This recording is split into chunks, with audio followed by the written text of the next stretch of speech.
I mean, I wanted to take this role on for many reasons. The script was original and unique. The character, it's very unusual to have a female protagonist in the core of a masculine world. And I just admired the character. I thought she represented that morality in an amoral world. And I think to see someone start off as a strong person at the beginning of it with a bright line between right and wrong, and to see that line and that person disintegrate over the next 3 days was going to be challenging, and I was excited.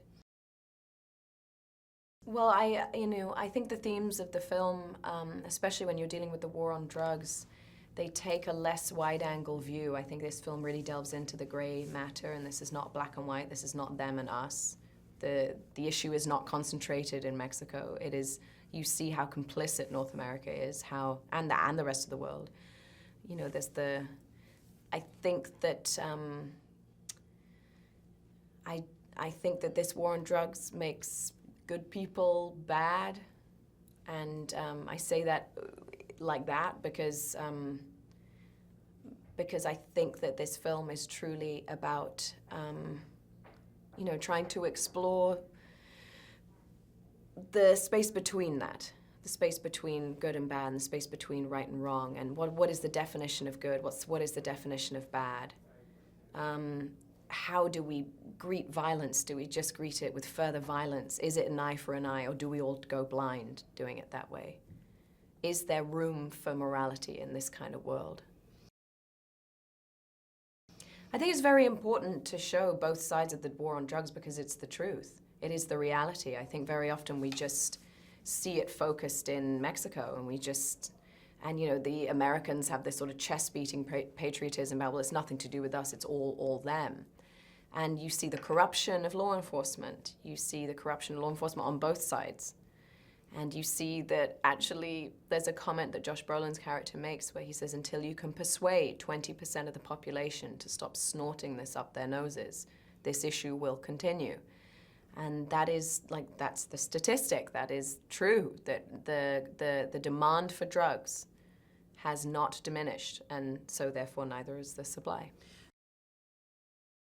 Well, people are just trying to survive wherever they live, whether it's Mexico City or it's this side of the border.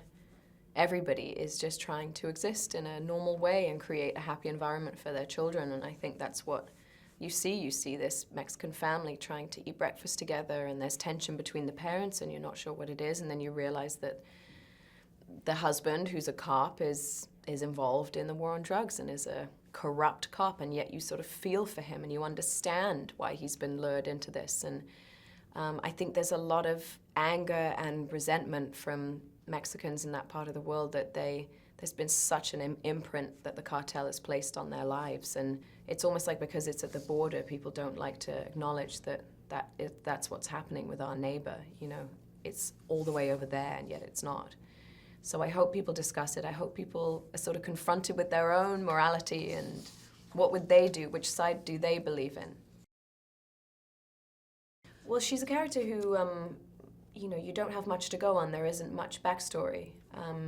You know that she's divorced, and you know that she doesn't have children. And I think that that's about it, really. And I think most of the characters in a similar way, you know, are not given much to go on. Especially Josh's characters, you have like no backstory whatsoever. So it very much with Kate became my invention and my take on her. And so the most informative thing for me was speaking to 4 female FBI agents who were very honest, very open about what that lifestyle is. I wanted to know who she was before these 3 days that you meet her. I mean, that the film takes place over 3 days.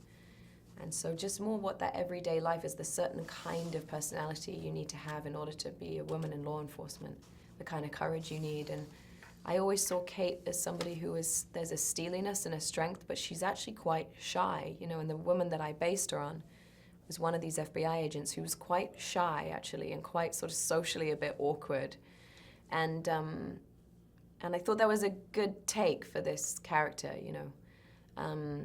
And she's someone who's thrust into a vulnerable position, and yet she's highly skilled at what she normally does. So it was just trying to find that fine line between vulnerability and strength. The border crossing scene was, I think, is where you see the first time the character starts to truly disintegrate, because she comes from a world where she's held accountable for every bullet she fires, and she's in this land where people just spray bullets. CIA just spray bullets no matter who's there, civilians, anyone, in order to get their targets, in order to get what they want. They have a complete disregard for the law. And I think that that border crossing scene is so jarring and frightening to her. And she's a character who's probably been in some bad situations, and yet everything she usually is a part of is meticulously planned, and it's really a bad thing if you shoot somebody. As an FBI agent, you pride yourself on not ever having to do that because it's so planned that it's rare that somebody dies. That's what the women said when I spoke to them.